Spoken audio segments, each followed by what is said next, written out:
श्री गणेशाय नमः। एक बार प्रेम से बोलो श्री शंकर भगवान की जय। शिव पुराण वायवीय संहिता अध्याय 33 परम धर्म का प्रतिपादन, शैवागम के अनुसार पाशुपत ज्ञान तथा उसके साधनों का वर्णन। ऋषियों ने पूछा, वायुदेव, वह कौन सा श्रेष्ठ अनुष्ठान है जो मोक्ष स्वरूप ज्ञान को अपरोक्ष कर देता है? उसको और उसके साधनों को आज आप हमें बताने की कृपा करें। वायु ने कहा, भगवान शिव का बताया हुआ जो परम धर्म है उसी को श्रेष्ठ अनुष्ठान कहा गया है। उनके सिद्ध होने पर साक्षात मोक्षदायक शिव अपरोक्ष हो जाते हैं। वह परम धर्म पांचों पर्वों के कारण क्रमशः 5 प्रकार का जानना चाहिए। उन पर्वों के नाम हैं क्रिया, तप, जप, ध्यान और ज्ञान। ये उत्तरोत्तर श्रेष्ठ हैं। उन उत्कृष्ट साधनों से सिद्ध हुआ धर्म परम धर्म माना गया है। जहाँ परोक्ष ज्ञान भी अपरोक्ष ज्ञान होकर मोक्षदायक होता है। वैदिक धर्म 2 प्रकार के बताए गए हैं, परम और अपरम। धर्म शब्द से प्रतिपाद अर्थ में हमारे लिए श्रुति ही प्रमाण है।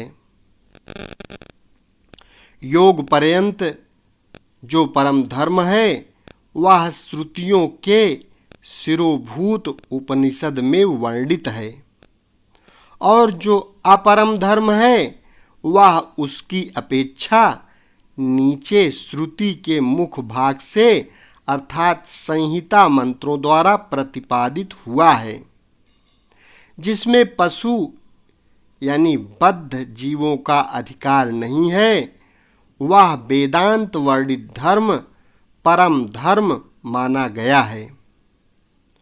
उससे भिन्न जो यज्ञ यागादि हैं उसमें सबका अधिकार होने से वह साधारण या अपरम धर्म कहलाता है। जो अपरम धर्म है वही परम धर्म का साधन है। धर्मशास्त्र आदि के द्वारा उसका सम्यक रूप से विस्तार पूर्वक सांगोपांग निरूपण हुआ है। भगवान शिव के द्वारा प्रतिपादित जो परम धर्म है उसी का नाम श्रेष्ठ अनुष्ठान है।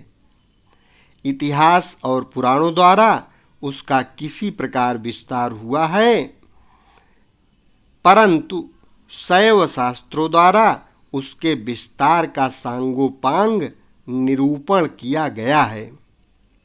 वहीं उसके स्वरूप का सम्यक स्वरूप से प्रतिपादन हुआ है, साथ ही उसके संस्कार और अधिकार भी सम्यक रूप से विस्तार पूर्वक बताए गए हैं। शैवागम के 2 भेद हैं, श्रौत और अश्रौत। जो श्रुति के सार तत्व से संपन्न हैं वह श्रौत हैं, और जो स्वतंत्र हैं वह अश्रौत माना गया है। स्वतंत्र शैवागम पहले 10 प्रकार का था, फिर 18 प्रकार का हुआ। वह कायिका आदि संज्ञाओं से सिद्ध होकर सिद्धांत नाम धारण करता है। श्रुति सारमय जो शैव शास्त्र है उसका विस्तार 100 करोड़ श्लोकों में किया गया है। उसी में उत्कृष्ट पाशुपत व्रत और पाशुपत ज्ञान का वर्णन किया गया है।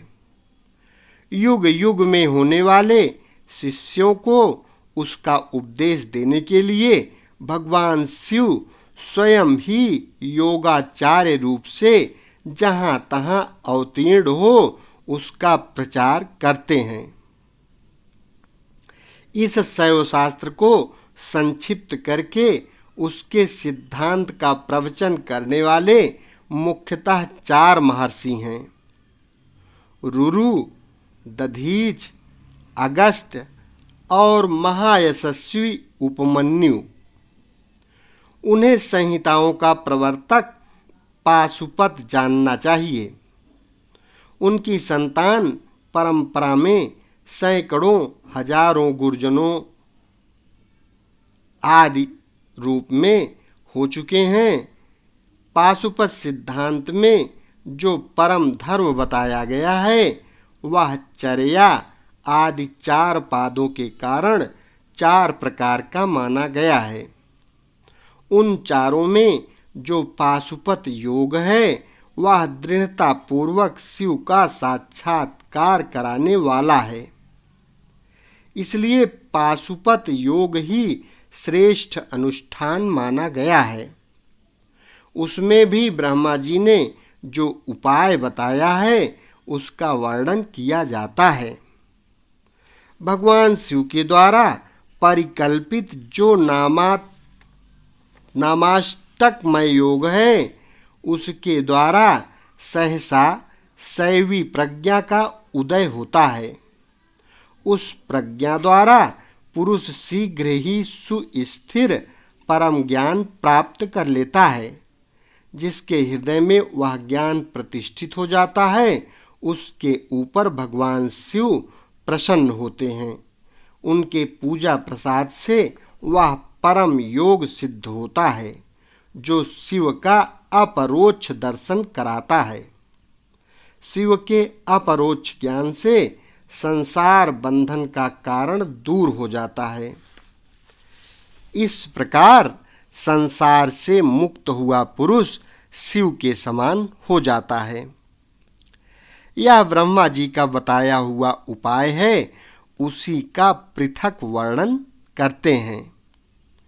शिव, महेश्वर, रुद्र, विष्णु, पितामह यानी ब्रह्मा, संसार वैद्य, सर्वज्ञ और परमात्मा, ये मुख्यतः 8 नाम हैं।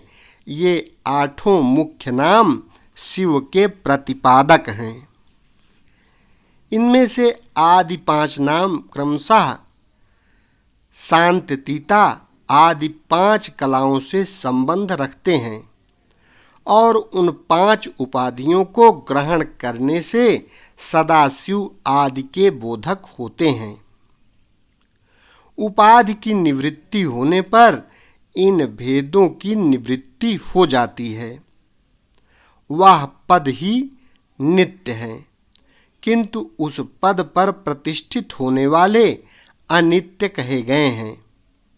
पदों का परिवर्तन होने पर पद वाले पुरुष मुक्त हो जाते हैं। परिवर्तन के अनंतर पुनः दूसरे आत्माओं का उस पद की प्राप्ति बताई जाती है और उन्हीं के वे आदि 5 नाम नियत होते हैं। उपादान आदि योग से अन्य 3 नाम संसार वैद्य, सर्वज्ञ और परमात्मा भी त्रिविध उपाधि का प्रतिपादन करते हुए शिव में ही अनुगत होते हैं। अनादिमल का संसर्ग उनमें सबसे पहले ही नहीं है तथा वे स्वभावतः अत्यंत शुद्ध स्वरूप हैं, इसलिए शिव कहलाते हैं। अथवा वे ईश्वर समस्त कल्याणमय गुणों के एकमात्र घनीभूत विग्रह हैं, इसलिए शिव तत्व के अर्थ को जानने वाले श्रेष्ठ महात्मा उन्हें शिव कहते हैं। 23 तत्वों से परे जो प्रकृति बताई गई है उससे भी परे 25वें तत्व के स्थान में पुरुष को बताया गया है, जिसे वेद के आदि में ओंकार रूप कहा गया है। ओंकार और पुरुष में वाच्य वाचक भाव संबंध है। उसके यथार्थ स्वरूप का ज्ञान एकमात्र वेद से ही होता है। वे ही वेदांत में प्रतिष्ठित हैं, किंतु वह प्रकृति से संयुक्त है, अतः उससे भी परे जो परम पुरुष हैं उसका नाम महेश्वर है। क्योंकि प्रकृति और पुरुष दोनों की प्रवृत्ति उसी के अधीन है, अथवा यह जो अविनाशी त्रिगुणमय तत्व है इसे प्रकृति समझना चाहिए। इस प्रकृति को माया कहते हैं। यह माया जिनकी शक्ति है उन मायापति का नाम महेश्वर है। महेश्वर के संबंध से जो माया अथवा प्रकृति में क्षोभ उत्पन्न करते हैं वे अनंत या विष्णु कहे गए हैं। वे ही कालात्मा और परमात्मा आदि नामों से पुकारे जाते हैं। उन्हीं को स्थूल और सूक्ष्म रूप भी कहा गया है। दुख अथवा दुख के हेतु का नाम सत है। जो प्रभु उसका द्रावण करते हैं, उसे मार भगाते हैं, उन परम कारक शिव को साधु पुरुष रुद्र कहते हैं। कला काल आदि तत्वों से लेकर भूतों में पृथ्वी पर्यंत जो 36 तत्व हैं उन्हीं से शरीर बनता है। यानी कला काल नियत विद्या राग प्रकृति और गुण ये 7 तत्व, 5 तन्मात्रा, 10 इंद्रियां, 4 अंतःकरण, 5 शब्द आदि विषय तथा आकाश वायु तेज जल और पृथ्वी के ये 36 तत्व हैं। उस शरीर इंद्रिय आदि में जो तंत्रादि रहित हो व्यापक रूप से स्थित हैं वे भगवान शिव रुद्र कहे गए। जगत के पिता जो मूर्त्यात्मा हैं उन सब के पिता के रूप में भगवान शिव विराजमान हैं, इसलिए वे पितामह कहे गए। जैसे रोगों के निदान को जानने वाला वैद्य तदनुकूल उपायों और दवाइयों से रोग को दूर कर देता है, उसी तरह ईश्वर लय योगाधिकार से सदा जड़ मूल सहित संसार रोग की निवृत्ति करते हैं। अतः संपूर्ण तत्वों के ज्ञाता विद्वान उन्हें संसार वैद्य कहते हैं। 10 विषयों के ज्ञान के लिए 10 इंद्रियों के होते हुए भी जीव तीनों कालों में होने वाले स्थूल सूक्ष्म पदार्थों को पूर्ण रूप से नहीं जानते, क्योंकि माया ने ही उन्हें मल से आवृत कर दिया है। परंतु भगवान सदाशिव संपूर्ण विषयों के ज्ञान के साधन भूत इंद्रियादि के न होने पर भी जो वस्तु जिस रूप में स्थित है उसे उसी रूप में ठीक ठीक जानते हैं, इसलिए वे सर्वज्ञ कहलाते हैं।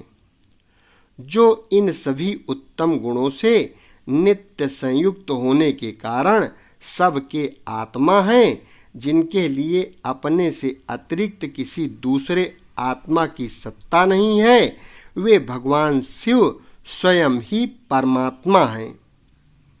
आचार्य की कृपा से इन 8 नामों का अर्थ सहित उपदेश पाकर शिव आदि 5 नामों द्वारा निवृत्ति आदि 5 कलाओं की ग्रंथिका क्रमशः छेदन और गुण के अनुसार शोधन करके गुणित उद्घात युक्त और अनिरुद्ध प्राणों द्वारा हृदय कंठ तालु भूमध्य और ब्रह्मारंध्र से युक्त पुर्यष्टक का भेदन करके सुषुम्ना नाड़ी द्वारा अपने आत्मा को सहस्रार चक्र के भीतर ले जाएं। उसका शुभ वर्ण है वह तरुण सूर्य के सदृश रक्त वर्ण केसर के द्वारा रंजित और अधोमुख है। उसके 50 तलों में स्थित आ से लेकर छ तक सबिंदु अक्षर कर्णिका के बीच में गोलाकार चंद्रमंडल है। यह चंद्रमंडल छत्राकार में स्थित है। उसने एक ऊर्ध्वमुख 12 दल मल को आवृत कर रखा है। उस कमल की कर्णिका में विद्युत सदृश अकथादि त्रिकोण यंत्र है। उस यंत्र के चारों ओर सुधा सागर होने के कारण वह मणिद्वीप के आकार का हो गया है। उस द्वीप के मध्य भाग में मणिपीठ है। उसके बीच में नाद बिंदु के ऊपर हंस पीठ है। उस पर परम शिव विराजमान हैं। उक्त चंद्रमंडल के ऊपर शिव के तेज में अपने आत्मा को संयुक्त करें। इस प्रकार जीव को शिव में लीन करके शाक्त अमृत वर्षा के द्वारा अपने शरीर के अभिषिक्त होने की भावना करें। तत्पश्चात अमृतमय विग्रह वाले अपने आत्मा को ब्रह्मारंध्र से उतारकर हृदय में 12 दल कमल के भीतर स्थित चंद्रमा से परे श्वेत कमल पर अर्धनारीश्वर रूप में विराजमान मनोहर आकृति वाले निर्मल देव भक्तवत्सल महादेव शंकर का चिंतन करें। उनकी अंग कांति शुद्ध स्फटिक मणि के समान उज्जवल है। वे शीतल प्रभा से युक्त और प्रसन्न हैं। इस प्रकार मन ही मन ध्यान करके शांत चित्त हुआ मनुष्य शिव के 8 नामों द्वारा ही भावमय पुष्पों से उनकी पूजा करे। पूजन के अंत में पुनः प्राणायाम करके चित्त को भली भांति एकाग्र रखते हुए शिव नामाष्टक का जप करें।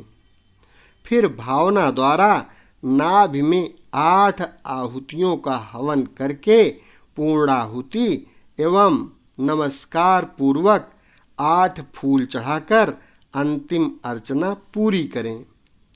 चुल्लू में लिए हुए जल की भांति अपने आप को शिव के चरणों में समर्पित कर दें। इस प्रकार करने से शीघ्र ही मंगलमय पाशुपत ज्ञान की प्राप्ति हो जाती है और साधक उस ज्ञान की सुस्थिरता पा लेता है। साथ ही वह परम उत्तम पाशुपत व्रत एवं परम योग को पाकर मुक्त हो जाता है। इसमें संशय नहीं है। अध्याय 32 संपन्न हुआ। एक बार प्रेम से बोलो देवादिदेव महादेव भोलेनाथ शिव शंकर की जय। शेष अगले भाग में।